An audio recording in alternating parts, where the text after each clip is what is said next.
జై హో.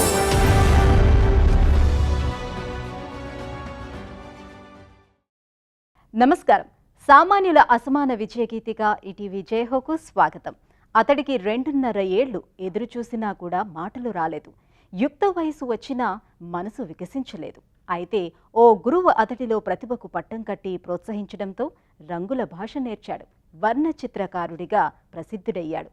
ఇక దక్షిణ కన్నడ జిల్లాలో దేవరావు 6 దశాబ్దాల కృషివలుడు. వరి ధాన్యంలో వందలాది రకాలను పండించారు. విత్తనాలుగా భద్రపరిచి సమాజానికి అందిస్తున్నారు. వినూత్న ప్రేరణ కథనాలతో మీ ముందుకు వచ్చింది జయహో. జై హో.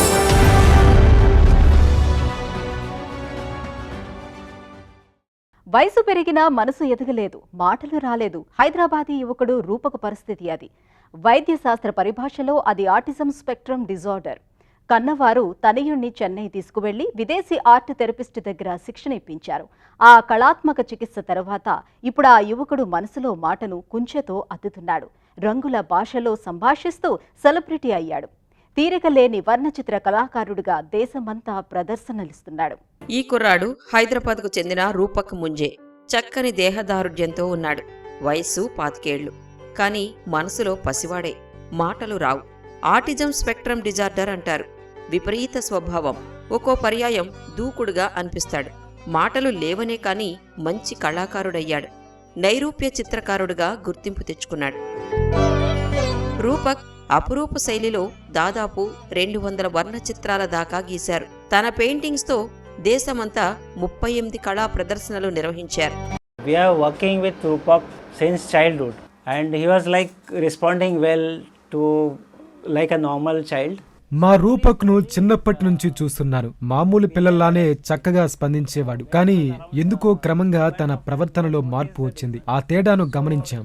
డాక్టర్ను సంప్రదిస్తే ఆటిజం అని నిర్ధారించారు. వైద్యం కోసం అన్ని పరీక్షలు చేయించాం. ఎందుకంటే వాడి పరిస్థితి అందరిలా కాదు కదా. For medical treatment, we have to give all kind of tests. తనకు మాటలు రాకపోతేనేం, కళాకృతులు రంగుల భాషల్లో మాట్లాడతాయి.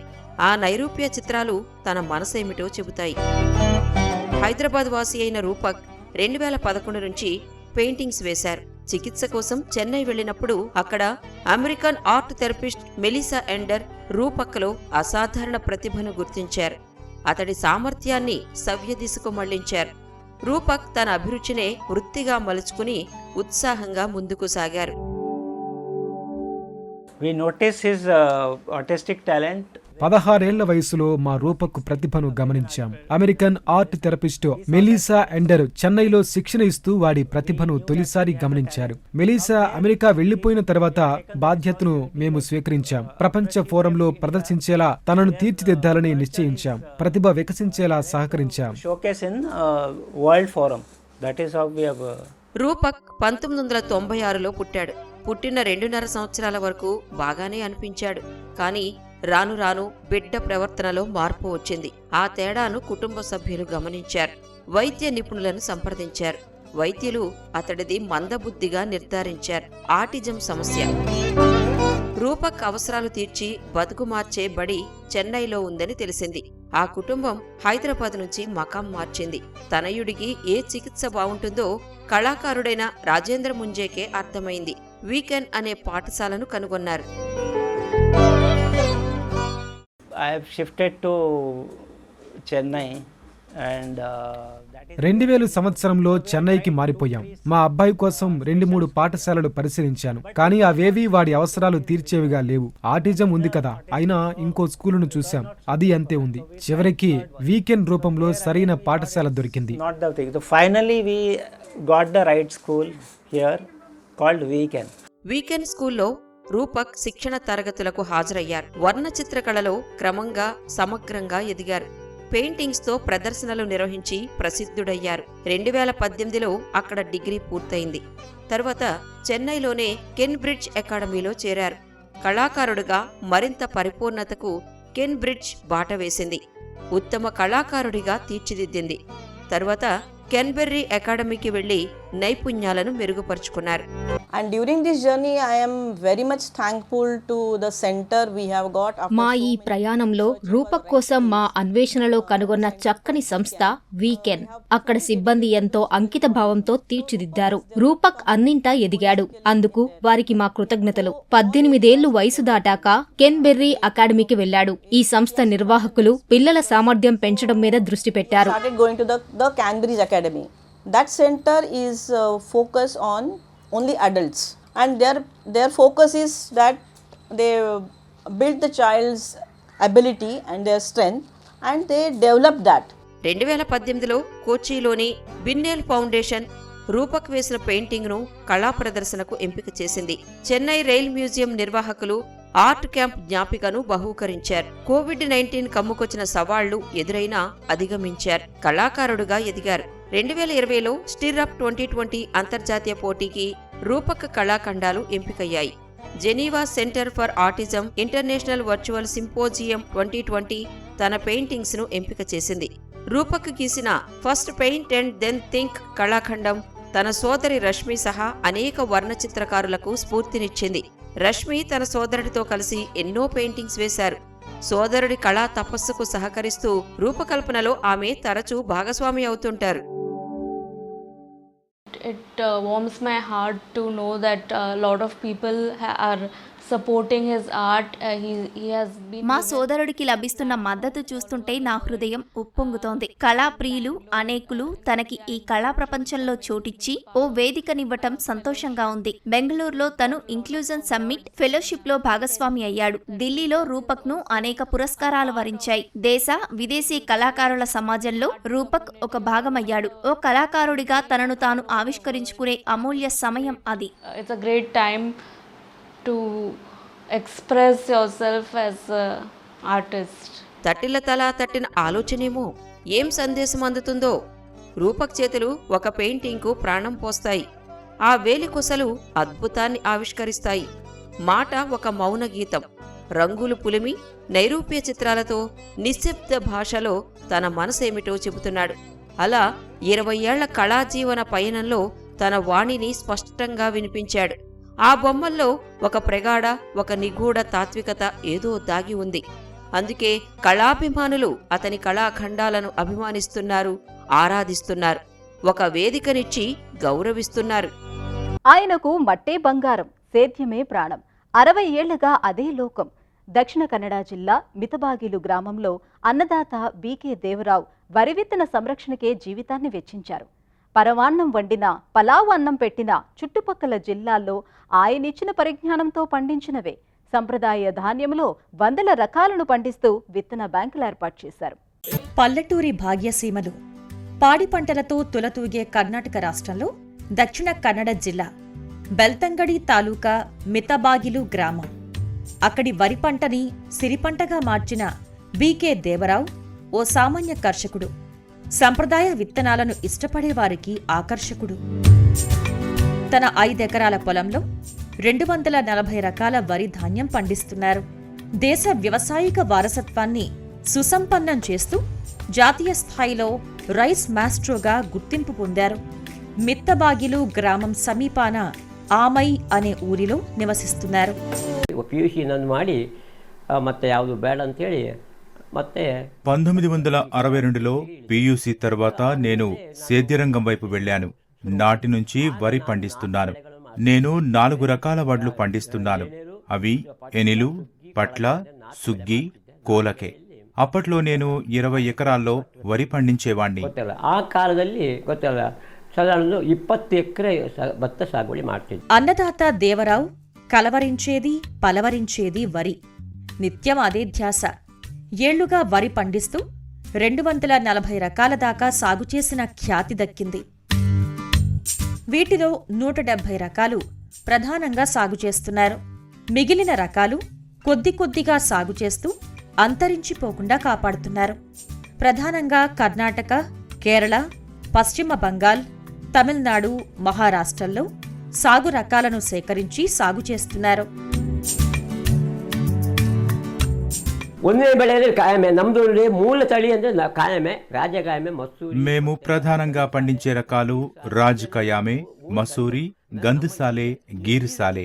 వీటిని మేము మొదట పంటగా పండించాం. ఇక రెండో పంటగా సుగ్గి, అడినైలేట్ తదితర వరి రకాలు సాగు చేశాం. ఈ రకాలు దిగుబడి తక్కువన్న మాటే కానీ ఎంతో రుచిగా ఉంటాయి. హైబ్రిడ్ బియ్యం కంటే స్థానికంగా పండించిన బియ్యమే మేలని నా అనుభవంతో చెబుతున్నాను. భత్తಗಳು భారీ ఒಳ್ಳೆదాಗುತ್ತವೆ. దేవరావు ఇంటిని, వ్యవసాయ క్షేత్ర సందర్శకులకు సేద్య పర్యాటక ప్రదేశాన్ని చూసిన అనుభూతి కలుగుతుంది. రకరకాల వరి విత్తనాలు, విశేషాలు తెలుసుకునే పర్యటనగా మిగులుతుంది. వరి విత్తనాలలో ప్రతి రకాన్ని సమర్థంగా పరిరక్షించటంలో, సేకరించటంలో ఆయన కుటుంబ సభ్యులు ముఖ్య పాత్ర పోషిస్తున్నారు. He also growing this rice since his 60 years cropping system. నాన్న 60 ఏళ్లుగా వరి పంట పండిస్తున్నారు. తాను సేకరించిన వరి విత్తన రకాలకు నారు పోస్తారు. ఏ విత్తనాలను ఎప్పుడు వేయాలి, ఏ నారు ఎప్పుడు నాటాలి, పండిన తర్వాత ఎప్పుడు ఆ ధాన్యం తీసుకొని విత్తనాలుగా చేయాలన్నది ఆయనకు బాగా తెలుసు. ఇది పద్ధతిగా సాగే ప్రక్రియ. కోసిన పంట నుంచి ధాన్యం తీయాలి, ఆరబెట్టి విత్తనాలుగా సిద్ధం చేయాలి. క్రమ పద్ధతిలో సాగాలి. వచ్చే 9 నెలలు వాటిని పరిరక్షించాల్సి ఉంటుంది.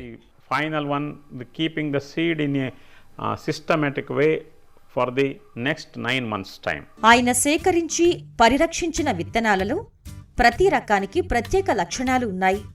ఉదాహరణకు మణిపూర్ మత్తా విత్తనాలనే తీసుకుంటే నీలం లేదా నల్లని రంగులో ఉంటాయి. ఎంతో రుచిగా ఉంటాయి. గంధసాలే బియ్యంతో పాయసం చేసుకుంటారు. కలామే, చెన్నపొన్ని, అధికరాయ, నవర రకాలకు ప్రత్యేకతలు ఉన్నాయి. నవర రకం బియ్యం బాలింతలకు మంచిది అని నమ్ముతారు. రావు కుమారుడు బీకే పరమేశ్వర్ ఏ జాతి విత్తనానికి ఏ పొలం సరిపోతుందో అవగాహన కోసం మ్యాప్లు రూపొందించారు.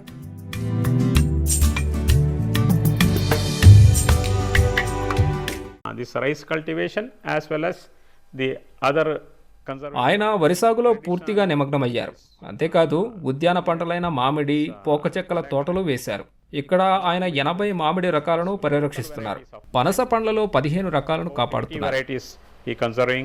and also this jackfruits is about 50 varieties he is conserving. నిబద్ధుడై పనిచేసే దేవరావు శ్రమించే తత్వం, అంకిత భావం వల్ల ఆయన్ని plant genome saviour farmers reward వరించింది. 2020-21 సంవత్సరానికి ఈ పురస్కారాన్ని రాష్ట్రపతి ద్రౌపది ముర్ము చేతుల మీదుగా అందుకున్నారు. ఆయన కృషితో స్థానిక సంప్రదాయ వరి విత్తనాలు మనుగడ సాగిస్తున్నాయి. వాటికెంతో సాంస్కృతిక ప్రాధాన్యం ఉంది. కొన్ని ప్రత్యేక వంటకాలకు వీటిని ఉపయోగిస్తారు. ಪ್ರಣಬ್ ಮುಖರ್ಜಿ ಇದ್ದದ್ದು ಆ ಕಾಲದಲ್ಲಿ ನನಗೆ ಅವರ 2017లో నాకు సృష్టి సమాన పురస్కారం లభించింది. నాటి రాష్ట్రపతి ప్రణబ్ ముఖర్జీ కార్యదర్శి ప్రదానం చేశారు. 2019లో కర్ణాటక ప్రభుత్వం రాజ్యోత్సవ పురస్కారంతో సత్కరించింది. 2023లో రాష్ట్రపతి ద్రౌపది ముర్ము చేతుల మీదుగా ప్లాంట్ జీనోమ్ అవార్డు అందుకున్నాను. ಈಗ ಸಹ ನಾನು ಅದನ್ನು ಮುಂದರಿಸಬೇಕು ಗೊತ್ತಲ್ಲ, ಆ ಇದಕ್ಕೆ ಸಲುವಾಗಿ ನಾನು ಅದನ್ನು. సంప్రదాయ వరి రకాలు క్రమంగా కనుమరుగు కావటం దేవరావుకు నిరాశ కలిగించింది. వాటిని పరిరక్షించాలని నిశ్చయించారు. భావ సారూప్య రైతుల నుంచి, సంస్థల నుంచి పాత వరి ధాన్య రకాలను సేకరించడం ఆరంభించారు. విత్తన బ్యాంకును నెలకొల్పారు. సంప్రదాయ విత్తనాలను కాపాడాలి అన్న ఆయన సంకల్పం, సాగిస్తున్న అవిశ్రాంత కృషి, అంకిత భావం స్ఫూర్తినిస్తోంది. సుసంపన్న వ్యవసాయ వారసత్వ ప్రాముఖ్యాన్ని తెలియజేస్తోంది. ఆధునికದ್ದು అదేదో ನೋಡಿ, ಈಗ ಚಾಪೇಜಿಗಳು ಹಾಕಿ ಅಥವಾ ಮೆಜಲ್ಲಿ మెషిన్ నడుವಂಥದ್ದು. నేటి నవీన కాలపు సేద్యంలో నాట్ల నుంచి కోతలు, నూర్పిడి దాకా వరి సాగుకు యంత్రాలనే ఉపయోగిస్తున్నారు. ఇందువల్ల వరి విత్తన సంరక్షణ కష్టసాధ్యంగా మారింది. ప్రజలు స్వయంగా కోసేవారు. కూలీలు అందుబాటులో ఉంటే సంప్రదాయబద్ధంగా పండించడం మంచిది. యంత్రాలతో వరి కోతలతో 15% పంట దెబ్బతింటోంది. సాధారణ 15% ಮೇಲೆ ಭತ್ತ ಹಾಳಾಗಿ ಹೋಗ್ತದೆ, ಬಿದ್ದು ಹೋಗ್ತದೆ. మరిచిపోయిన మట్టి పరిమళాలను మళ్లీ ఆస్వాదించాలి. సిరులు కురిపించే సంప్రదాయ వరి రకాలను పరిరక్షించాలి. కన్నడ కర్షకుడు దేవరావు తిరుగులేని నిబద్ధత వరి సాగుకు ఆశాజ్యోతిలా భాసిస్తోంది. భావి తరాల కోసం ఈ జీవ వైవిధ్యం, అమూల్య జాతులు వృద్ధి చెందుతూనే ఉండేలా, కలలు పండేలా మార్గదర్శనం చేస్తోంది. వైకల్యము విసిరిన సవాలుకు విజయంతో జవాబు చెప్పిన రూపక్, సంప్రదాయ వరి విత్తన పరిరక్షణే ధ్యేయంగా దశాబ్దాలుగా కృషి చేస్తున్న దేవరావు, ఉభయలు నిజమైన విజేతలు, నిండు స్ఫూర్తిదాతలు. మరిన్ని కథనాలతో వచ్చే వారం జైహోలో మళ్ళీ కలుద్దాం. నమస్కారం.